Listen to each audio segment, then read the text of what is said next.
And I want to tell you exactly why it happens, what's really going on in your body, and how you can fix it, naturally, safely, and effectively. But before we get into the science, I want to ask you, where are you watching from today? Drop it in the comments. I love connecting with people from all over, hearing your stories, your experiences. Now, let's get started. And I promise, by the end of this video, your understanding of your body and your feet will never be the same. Let me take you back to that morning when my feet were swollen. I sat on the edge of my bed and just stared at them. Heavy, puffy, almost alien. I thought about my patients, my colleagues, my friends. How many of them had suffered quietly with the same thing, thinking it was normal, thinking they were just getting old. And I realized they didn't need expensive medications or surgeries most of the time. They needed knowledge. They needed awareness. That's why I made it my mission. I had to understand why it happened. I had to fix it, not just for myself, but for everyone who trusted me as a doctor. And the first thing I learned was something most people never hear. Swelling isn't just about your feet. It's about your cells and the tiny, miraculous pumps inside them that control every drop of fluid in your body. Every one of your trillions of cells has a pump. It's microscopic, invisible, but it's working 24/7. And its job is simple, yet vital. Push sodium out of the cell, bring potassium in, and maintain the delicate balance of water inside. This is your sodium-potassium pump. I like to describe it like a tiny water pump in every single cell. When it works, fluid moves where it should. Your legs feel light. Your energy is steady. Your circulation works beautifully. But what happens if it falters? If the pump doesn't have enough fuel to operate? Water starts pooling in your legs, in your feet. Heavy ankles, puffy toes. Every step a reminder that something inside isn't right. And what starves this pump? Two silent culprits, low potassium and magnesium. These are minerals that keep your cells' pumps running. Without them, it's like trying to run a car without gas. Your body begins to retain water. You get tired. You feel drained, swollen. And if you ignore it, it can lead to bigger problems. I remember sitting in my kitchen, looking at my feet, thinking, how did it come to this? I'd spent decades taking care of other people's health. I taught patients how to eat right, how to exercise, how to avoid disease. Yet here I was, brought to my knees by something as simple as minerals and sugar. It was humbling, and it scared me, because I realized I'd ignored the tiny details for too long. And maybe you have too. Now, let's talk about sugar. Oh, sugar, the sweet poison we all love. High sugar intake is a silent contributor to swollen feet. When blood sugar spikes, your body produces insulin. Insulin tells your kidneys to hold on to sodium. Sodium makes your body hold on to water. The result? Puffy, swollen legs. I've seen it countless times in my clinic. Take Mrs. Thompson, 68. She came to me, worried her legs were always puffy. She had no heart problems, no liver problems. But her breakfast? A sugary cereal, fruit juice, and pastries. Every morning. After adjusting her sugar intake and adding potassium and magnesium-rich foods, within weeks, the swelling almost disappeared. And her energy? Skyrocketed. She could climb stairs without stopping. She walked to her garden again. Sugar also triggers glycation, where glucose binds to proteins in your blood, stiffening blood vessels, slowing circulation. That's why swollen feet are often just the tip of the iceberg. Let's get practical. Potassium is essential for your sodium-potassium pump. Adults need about 4,700 milligrams a day. That's huge. One banana, 300 milligrams. you'd need 15 bananas to hit your daily target. Impractical and loaded with sugar. Better sources. Avocados, around 975 milligrams. Spinach, broccoli, kale. Berries, like strawberries and blueberries. Smoothies that combine fruits and veggies. Magnesium supports your pump, reduces cramps, and helps regulate fluids. Adults need about 420 milligrams daily. Good sources include almonds, cashews, beans and legumes, leafy greens, electrolyte powders, no added sugar. I tell my patients, don't obsess over exact numbers. Focus on consistently eating these foods. Over time, your swelling will improve, your energy will rise, and your legs will feel lighter. Now here's something most people miss. Vitamin B1, also known as thiamine. When your body lacks B1, sugar can't be processed efficiently. It builds up in your blood. You retain more water. And nerves can start to malfunction, causing tingling or burning sensations in your feet. I had a patient, Mr. Rivera, 72, who came to me worried about numbness in his toes. Simple solution? Add lean pork, legumes, and whole grains to his diet, plus a B1 supplement. Within weeks, his symptoms eased. Thiamine isn't just about energy, it's about protection. It shields your nerves, reduces glycation, and keeps your circulation smooth. I spent decades thinking health was about chasing the big things: cholesterol levels, blood pressure, exercise goals. I ignored the small stuff: minerals, sugar, vitamins. And it nearly cost me. I realized that we spend so much time trying to prevent the big problems that we ignore the little signs. Puffy feet, tired legs, tingling toes. These are whispers from your body, signals that something is off. Listen. Don't wait until it's a full-blown warning. Like so many things in life, prevention is about noticing the small things early. So, here's what you do. And I don't want you to just hear this. I want you to feel it. Because this is where the change happens. Step 1. Cut sugar. I know. Sugar is everywhere. That morning coffee with sweet syrup, the snacks at work, the desserts we reach for because we deserve it. I've been there.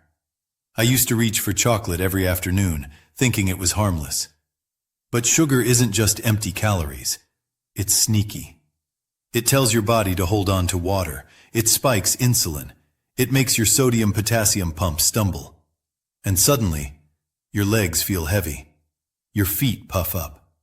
You feel tired, sluggish, frustrated. I remember Mrs. Thompson, 68, who came to me with ankles swollen like balloons. She said, "Doctor, I eat well, I exercise. Why is this happening?" We went through her diet, and it was sugar, hidden sugar everywhere.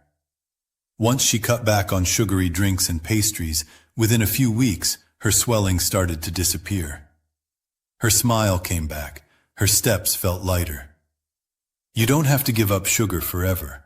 I'm not asking for a life without joy. But you do need to reduce it enough to let your body's natural systems function properly. Your cells need to balance water, and sugar makes them hoarded. Step 2. Eat potassium-rich foods daily. Potassium is like fuel for your cellular pumps. Without it, water retention happens, energy drops, and swollen feet become the new normal. I tell my patients, think of potassium as the gentle helper that whispers to your cells, "Everything will be okay. Let's keep the water balanced." Some of my favorite real-life tips. Avocados. One a day can give you almost 1,000 milligrams of potassium. Spread it on toast, mix into salads, or even blend into a smoothie. Delicious and heart-healthy. Berries. Strawberries, blueberries, tiny little fruits, but they pack a potassium punch. 150 grams of strawberries gives 250 milligrams. Sprinkle them on oatmeal or yogurt. Greens. Spinach, kale, Swiss chard. These leafy warriors are easy to add to any meal. I like to sauté a handful of spinach with garlic and olive oil. It's a quick, tasty potassium boost. I once had a patient, Mr. Davis, 70, who hated vegetables. He thought they were bland. But I suggested blending berries, spinach, and banana into a smoothie every morning. 2 weeks later, he said, "Doctor, I feel lighter on my feet. I didn't know food could do this." Potassium is simple. Eat it consistently. It works quietly, like a friend who always shows up when you need them most. Step 3. Eat magnesium-rich foods daily. Magnesium is another essential player, supporting the sodium-potassium pump and keeping fluid balance smooth. It also calms your muscles, reduces cramps, and supports circulation. Magnesium is easier to get than potassium, but you still need to be intentional. Some excellent sources. Almonds, just a small handful, around 80 milligrams. Snack on them or sprinkle them on salads or oatmeal. Cashews, another tasty nut, around 75 milligrams per ounce, great for mid-afternoon energy. Beans and legumes, black beans, kidney beans. 1 cup of cooked beans gives you over 100 milligrams of magnesium.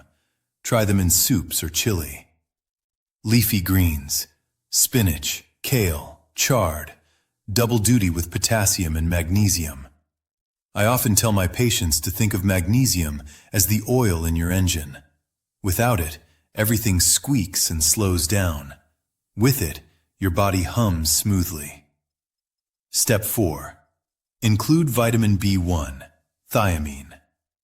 Vitamin B1 is often overlooked, but it's critical for breaking down sugar and protecting your nerves. Without it, glucose builds up, water retention worsens, and nerve problems like tingling or burning sensations in the feet can appear. Sources include lean pork. Just a small portion, about 3 ounces, can give you a significant daily dose. Legumes, lentils, beans, chickpeas. They're versatile and easy to add to meals. Whole grains, oats, brown rice, whole wheat bread. Simple swaps in your daily diet. Seeds, sunflower seeds, sesame seeds. Sprinkle them on salads or yogurt for a crunchy boost. I remember one patient, Mrs. Lopez, 66, whose feet tingled constantly. We added B1-rich foods to her diet and a supplement for a few weeks. The relief was almost miraculous. She cried when she told me she could finally sleep comfortably at night. That's the power of nutrients. Step 5. Move your body. This one may seem obvious, but it's underestimated. Circulation is key. Gentle walks, stretching, elevating your legs, it all matters. I encourage patients to do just 10 to 15 minutes of walking after meals. Lift your legs on a pillow while watching TV. Rotate your ankles. Move the blood. Keep fluid flowing. I often tell people, imagine your blood is like a river. If it stagnates, water pools, swelling appears. Movement is the dam release. It's simple, yet profound. I promise you, these small changes, if done consistently, can transform your feet, your energy, and your life. You don't need surgery. You don't need expensive drugs. You need knowledge, action, and persistence. I've seen it hundreds of times in my clinic. Someone follows these steps, and within weeks, they walk lighter, sleep better, climb stairs without stopping, and smile more. And it all begins with the decision to take care of yourself today, not tomorrow. So take a deep breath. Look at your feet. Ask yourself, am I willing to make these small, meaningful changes that could give me comfort, energy, and freedom in my body? The answer should be yes, because every step you take after this can be lighter, easier, and pain-free. And that, my friends, is worth every little effort. I'm 74, and every morning I wake up aware of how precious health is. I know what it feels like to feel trapped in your own body. I've seen patients in pain, worried, and frustrated. And I know you don't need to suffer. Swollen feet aren't just an annoyance, they're a warning, a chance to change course before bigger problems arise. Take action today. Reduce sugar, boost minerals, protect your nerves, move your body, listen to your signals. Because the day you ignore the small whispers of your body, that's the day you may pay the price. Don't wait. Start now. Camera slowly zooms out as doctor smiles reassuringly. Your feet, your legs, your body, they will thank you. And you will thank yourself.